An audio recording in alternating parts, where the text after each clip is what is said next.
Hi guys, ඉතින් දැන් අපි මෙච්චර කල් මේ වීඩියෝස් වල කියන්නේ මේ ප්‍රෝග්‍රෑමින් වල තිබ්බ වීඩියෝ වලින් අපි කතා කරේ කොහොමද මේ මැක් චේන්ජ් එක මේ ටර්මිනල් එක through කරගන්නේ කියලා. කියන්නේ මැනුවලි කරගන්නේ කියලා. හැබැයි දැන් අපි මේ වීඩියෝෙන් කතා කරමු කොහොමද ඒක මේ ඒකට Python ස්ක්‍රිප්ට් එකක් ලියලා ඒක ඔටෝමැටිකලි කරගන්නේ කියලා. හරි. අපි දැන් අපේ Python එක ඉන්ස්ටෝල් කරපු තැනට යමු. home එකේ downloaders වල Python community කියන එකේ bin එක ඇතුලේ. හරි. අපි මේක මෙන්න මේ Python message කියන එක තමයි run කරගන්න ඕනේ. අපි right click කරලා open terminal here කියලා දෙමු. හරි මේක cut කරගමු. so terminal එක cut වුණේ. හරි. terminal එක ආවා. අපි මෙන්න මේක cut කරගෙන ඉමු. හරි. හරි. මම හිතනවා ඔයාලට පේන දේ කියලා. හරි. අපි දැන් මෙතනින් ./python sh කියලා දෙමු. දැන් මෙතනදී ඔයාලට මතකද කලින් මේක ඉන්ස්ටෝල් කරනකොට මෙතන ./ කියලා තමයි දුන්නේ.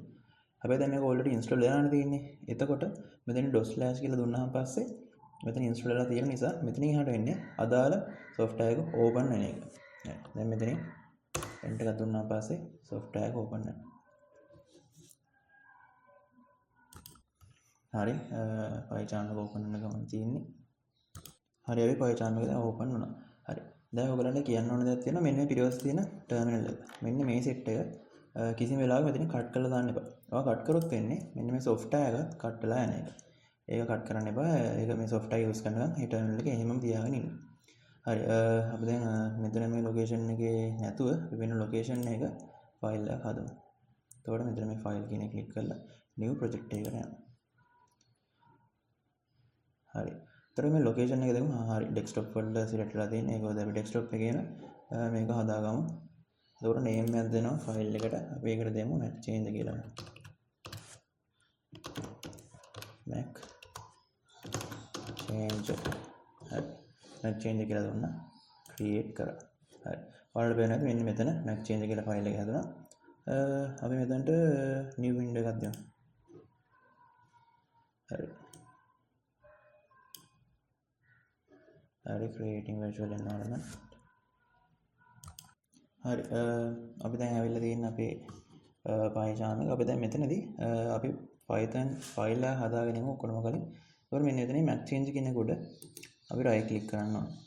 එතන new කියන click කරාන් පස්සේ එතන cursor එක තිබ්බාන් පස්සේ මෙතන Python file කියලා තියෙනවා. ඒකට click කරාන් පස්සේ නමක් අහනවා වගේ Python file එකට. අපි ඒකට දෙමු mac change කියලාම දෙමුකෝ. mac change. හරි. enter එකක් ගන්න. හරි ඔන්න දැන් මෙතන change.py කියලා ස්ක්‍රිප්ට් එක ලියන්න පුළුවන් විදිහට ඒ ෆයිල් එක හැදුණා. හරි. දැන් අපිට තියෙන්නේ මෙතනින් එහාට අපේ ස්ක්‍රිප්ට් එක ලියාගෙන යන්න. හරි. දැන් ඔයාලට මතක ඇති අපි මොනවද මේකේ මේ ටර්මිනල් එක ගෙවුවේ කියලා. අපි මුලින්ම ගෙවුවා ඉතින්සලම fconfig කියලා ගහලා අපේ මේ මොකද්ද Mac එක කියලා බැලුවා. කොහොමද ඒක Mac එකේ තියෙන්නේ අවදිසන. හරි. ඊට පස්සේ ifconfig eth down කියලා අපේ අර eth0 down එක කියන්නේ eth0 එක අපි down කරගත්තා. ඊට පස්සේ අපි ඒකට Mac එක දාලා ආයෙක up කරගත්තා. හරි. දැන් මේකම තමයි මේකට ලියන්නේ. හැබැයි ටිකක් වෙනස් විදිහකට.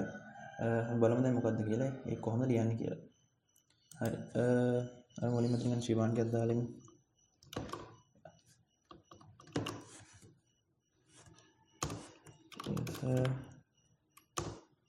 bin env python.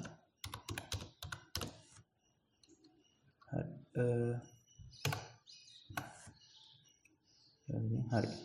අපි දැන් මෙතන ඉඳන් පටන් ගමු අපේ ස්ක්‍රිප්ට් එක ලියන්න. එතකොට ඔයාලා අහලා තියෙන මේ Python කරලා තියෙන කට්ටිය අහලා තියෙන මොඩියුල්ස් කියලා දාතියක් තියෙනවා. ඒ කියන්නේ අපිට මේ සමහර දේවල් ඒ කියන්නේ ඔයා හිතන්න දැන් අපි ලියුමක් යන කියලා කාට හරි. ඒතකොට ලියුම යවනකොට අපි දැන් ලියුම ලියනවානේ. ඒ ලියුම ලියනකොට ඒ ලියුම ලියලා අපිට නිකන් ඒ කොළ කෑල්ල අර තැපල් පෙට්ටියට දාලා යවන්න බෑනේ. ඒක අපි යවන්න ඕනේ මේ මොකක් හරි අර ලියුම් කවර් එක දාලා. එතකොට තමයි ඒක යන්නේ.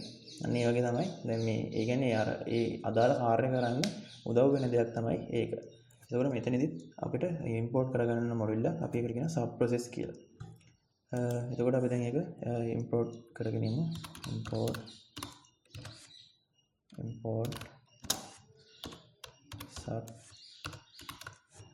sub process. හරි. ඔන්න අපි sub process එක import කරගත්තා. ඊට පස්සේ අපිට ගහන්න තියෙන්නේ හරි මේක මොකක්යි හරි. ඊට පස්සේ අපිට තියෙන්නේ sub process වලින් call කරගෙන යන්න අදාළ අර commands වලට. ඒකට අපි මෙතනදී ගහනවා sub process කියලා ගහලා .call.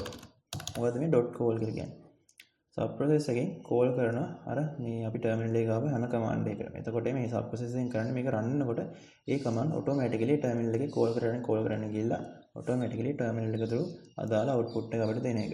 හරි. අපි දැන් මෙතනදී වරහණක් දාලා අපි මුලින්ම ගහන්න ඕනේ if config කියලා. ඊට පස්සේ if config කියලා ගහනවා නම් නැත්නම් if config කියලා ගහනවා නම් මෙන්න මෙතනින් මේ වගේ මේකට කියන්නේ උඩගම අන්න ඒව දෙක දාගන්න ඕනේ. දාලා ඉවරලා if config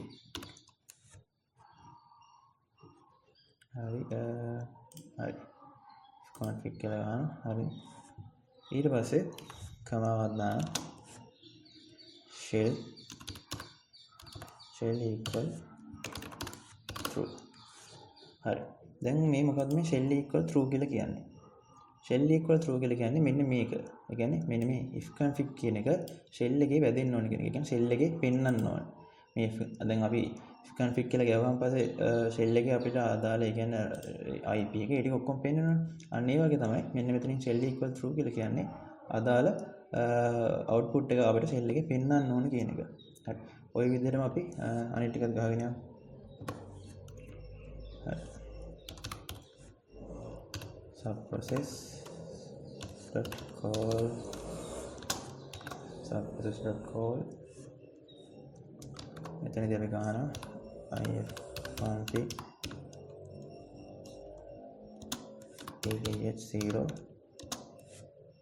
down කියලා. ඊට අපි මෙතනින් command එකක් දාලා shell equal true කියලා දෙනවා. හරි. මේක true දෙනකොට ඒ කියන්නේ true දෙනකොට false දෙනකොට මේ පළවෙනි කොට අනිවාර්යෙන් capital ගහන්න ඕනේ. නැත්නම් මේ ඒක හරියට වැඩ කරන්නේ නැහැ. එතකොට අනිවාර්යෙන් capital තියෙන්න ඕනේ. හරි. අපි enter කරගමු. ඊට පස්සේ අපි අනිත් එකකට call කරගෙන අපි මෙන්න මේක copy කරගමු. ඒක ලේසි. හරි. එතකොට මෙතනදී කරන්න තියෙන්නේ subprocess ATS 0 sorry ada 0 ini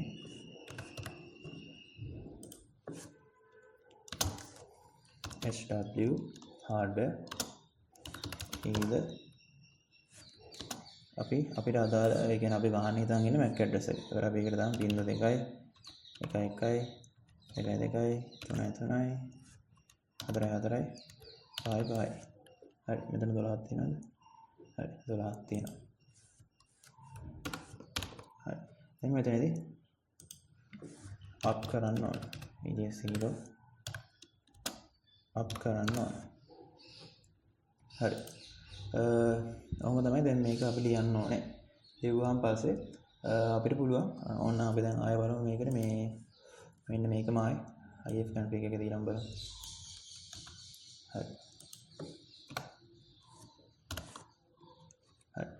හරි. දැන් මෙතනදී අපි මෙතන ලියලා දෙනවා sub process එක import කරලා තියෙනවා. ඊට පස්සේ if config කියලා ගහලා දෙනවා. ඊට පස්සේ මේ අදාළ අපි අර කලින් ගහපු එකම ගහලා තියෙනවා. දැන් අපි මේක කොහොමද වැඩ කරන්නේ කියලා බලමු. හරි අපි දැන් අපේ මේ terminal එක open කරගෙන අපි වැඩේ මේ හරියට වෙනවද කියලා බලමු දැන්. මේක අපිට වැඩ කරනවාද කියලා. හරි. මෙතනදී අපි cd කරනවා desktop වලට. හරි. desktop වලට cd වුණා.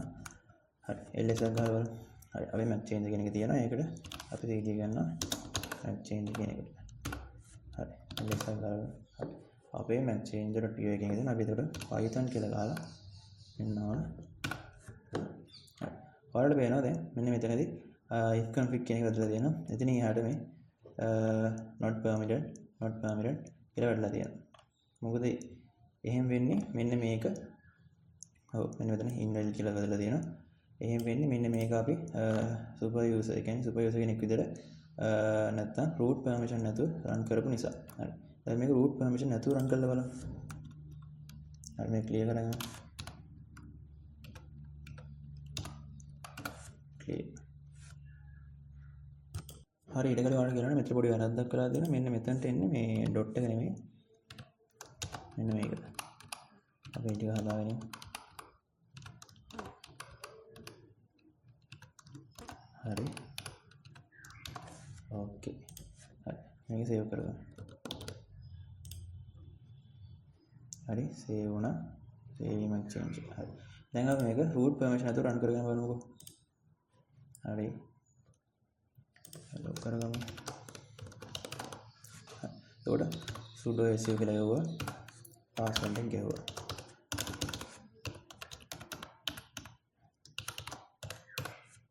ඕකේ. හරි. දැන් අපි cd desktop එකට යන්කෝ. හරි ls එකක් ගාලා බලමු. හරි අපේ mac change එක තියෙනවා. අපි ඒකට cd mac change කරගෙන යමු. හරි. ඊළඟට අපි ක්ලියර් කරගමු මේක. හරි. python mac.py. හරි. ඔන්න දැන් අපේ mac එක change වෙලා ඇවිල්ලා තියෙනවා. එතකොට මෙතනින් අපිට බලා ගන්න පුළුවන් පළවෙනිම. ඒ කියන්නේ මෙන්න මෙතන ඉඳන් මෙන්න මේ set එක. අපේ original mac address එක තියෙන්නේ. ඒ කියන්නේ මේ 0.8 0.2 27 75 BE 73. ඔන්න ඊළඟට අපි change කරමු mac address එක තියෙනවා. මෙන්න තියෙනවා change කරමු mac address එක. සහ මෙන්න මෙතනින් දැන් මෙතන අපි එක කොටේ වගේ අපිට දැන් පුළුවන් මෙන්න මේක පොඩ්ඩක් වෙනස් කරගන්න. ඒක වෙනස් කරන්න ක්ලියර් කරගමු. හරි. ඒකට කරනවා ක්ලියර් වෙනවනේ මෙන්න මෙතනින්. මෙන්න මෙතනින් ක්ලියර් කරගමු. ක්ලියර් කරගන්න කියන මෙතනින් පොඩි print එකක් දීලා බලමු. මේ print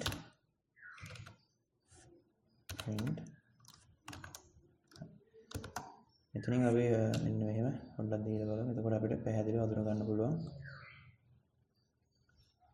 වෙන් කරලා හරි. මේක සේව් කරමු. හරි. දැන් අපි ආයෙ run කරලා බලමු. python change. ඔන්න වෙන් වෙලා පේනවා. හරි. ඔන්න දැන් අපි change කරමු mac address එක තියෙනවා. හරි. ඔන්නම තමයි Python ඒ කියන්නේ Python script එකකින් mac address එක change කරන්න හදන්නේ.